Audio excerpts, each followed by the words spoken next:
অন্যের চরিত্র তারাই বিচার করে যাদের নিজেদের চরিত্রের কোনো ঠিক থাকে না। কারো প্রিয়জন হতে গিয়ে প্রয়োজন হয়ে যাবেন না। মনে রাখবেন, আম খাওয়ার পরে কিন্তু আঁটিটা ছুঁড়ে ফেলা হয়। সম্পর্কের মধ্যে একবার হলেও বিশ্বাস ভাঙার দরকার।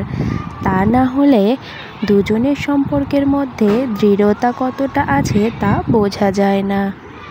সত্য বলার কারণে যদি তোমার চারপাশ শূন্য হয়ে যায়, তাহলে তুমি জানবে তোমার চারপাশে এতদিন আবর্জনা ভরা ছিল। সত্যের জন্য সব কিছুকে ত্যাগ করবে, কিন্তু কোনো কিছুর জন্য সত্যকে ত্যাগ করবে না। বন্ধু যতই খারাপ হোক, তাকে কখনো ফেলে দেবে না। মনে রাখবে, জল যতই খারাপ হোক, তা কিন্তু আগুন নেভানোর কাজে লেগে যায়। এই জন্য সবসময় সত্যের পথে চলা দরকার। সত্য আমাদের অনেক দূর পর্যন্ত এগিয়ে নিয়ে যেতে পারে। মিথ্যে